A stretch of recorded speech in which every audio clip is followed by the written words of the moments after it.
অর্থ আত্মসাতের মামলায় সাবেক ভূমিমন্ত্রী সাইফুজ্জামান চৌধুরীর বিরুদ্ধে প্রথম চার্জশিট দেয়া হলো চট্টগ্রামে। ২৫ কোটি টাকা আত্মসাৎ ও পাচারের এই মামলায় চার্জশিট দিয়েছে দুদক, যাতে বলা হয় সাইফুজ্জামান ও তার স্ত্রী রুকমিলা জামান ব্যাংকের টাকা হাতিয়ে নিতে ভুয়া প্রতিষ্ঠান তৈরি এবং ঋণ নিয়ে হুন্ডির মাধ্যমে তা পাচার করেছেন বিদেশে। চার্জশিটে অভিযুক্ত আসামি ৩৬ জন। গেল সেপ্টেম্বরে সাবেক ভূমিমন্ত্রী সাইফুজ্জামান চৌধুরীর পাচার চেষ্টার বিপুল অর্থ উদ্ধার করা হয় তার ৩ কর্মকর্তার কাছ থেকে।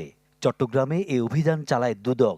গ্রেপ্তার হওয়া কর্মকর্তাদের কাছ থেকে সাইফুজ্জামানের ভয়াবহ আর্থিক কেলেঙ্কারির তথ্যে ৭-৮টি মামলা করে দুদক। নতুন এবং ফিরে আসা গ্রাহকদের জন্য নগদে চলছে ক্যাশব্যাক সহ প্রতিদিন হাজারো উপহার জেতার সুযোগ। হবে আশা আর ফেরা, সারপ্রাইজ সেরা। একটি মামলা হয় ২৫ কোটি টাকা আত্মসাৎ ও হুন্ডির।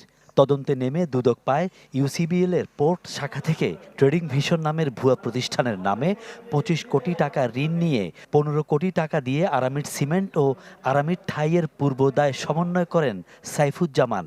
আর প্রায় ৯ কোটি টাকা জুবলি রোড শাখা থেকে তুলে হুন্ডির মাধ্যমে প্রথমে পাচার করা হয় আরব আমিরাতে। পরে সেখান থেকে UK, USA, Malaysia, Thailand, Vietnam, Philippines, Cambodia ও ভারতে স্থানান্তর করে অবৈধ সম্পদ অর্জন করা হয়।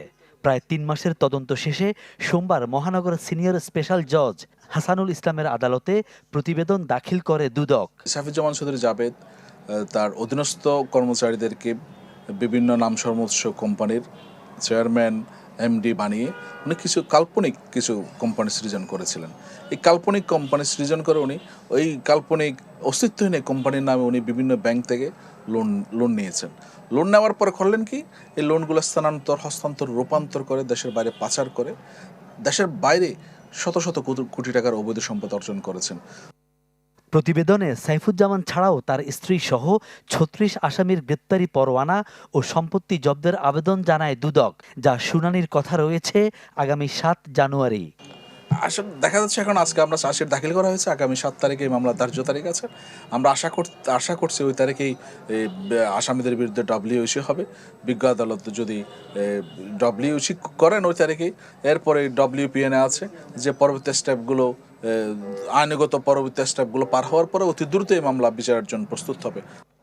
সাইফুজ্জামানের প্রায় ৩,০০০ কোটি টাকা আত্মসাৎ ও বিভিন্ন দেশে পাচারের মাধ্যমে সম্পদ অর্জনের অন্যান্য মামলাও তদন্ত করছে দুদক।